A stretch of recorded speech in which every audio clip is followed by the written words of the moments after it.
Ils s'appellent Ima Gaga et Ima Latsa. En février 2009, ils ont été séparés à l'âge de 8 mois à l'hôpital Necker à Paris.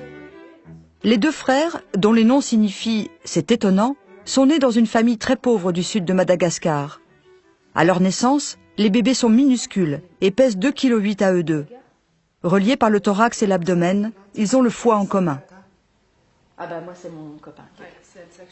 Grâce à l'intervention de l'Ordre de Malte, les enfants sont transportés à l'hôpital de Tananarive, où ils vont vivre pendant 7 mois.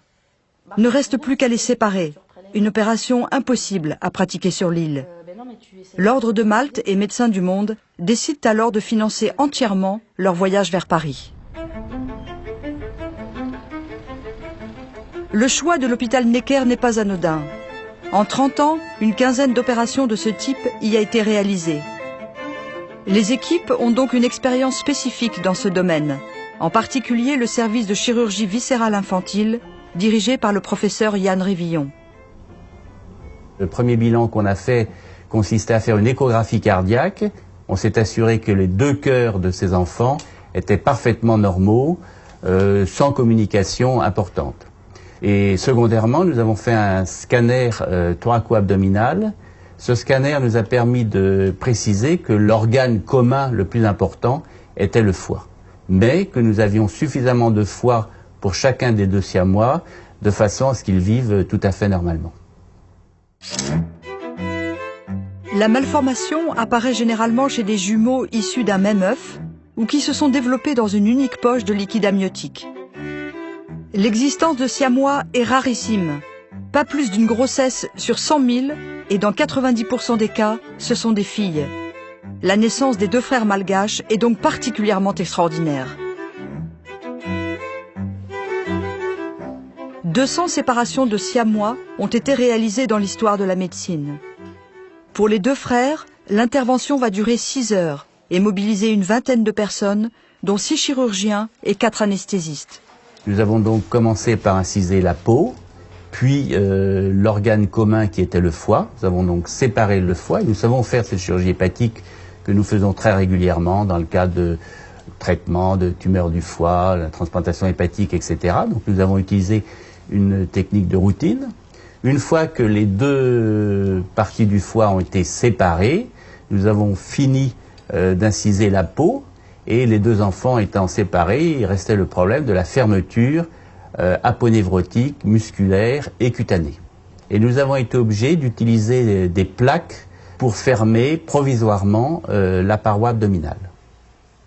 Ces plaques en Gore-Tex viennent en fait combler le déficit de peau et compenser le manque de muscles consécutif à la séparation. Elles seront retirées quelques semaines après l'intervention, quand les tissus se seront reconstitués.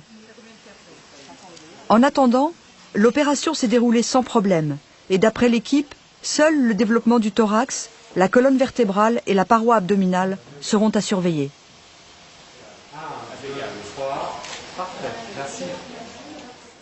Si aucune séquelle n'est à craindre sur le plan médical, reste à savoir comment les enfants vont supporter tous les traumatismes subis, et principalement celui de la séparation après avoir vécu 8 mois dans les bras l'un de l'autre.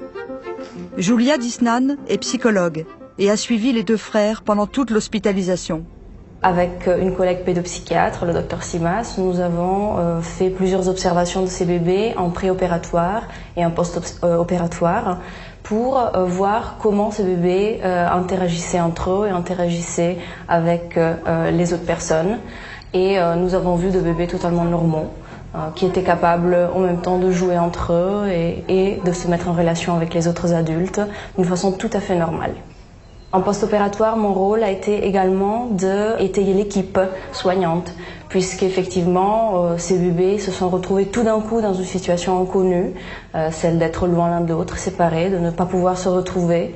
Et donc, il a fallu être un peu attentif à leur proposer des situations qui étaient adaptées.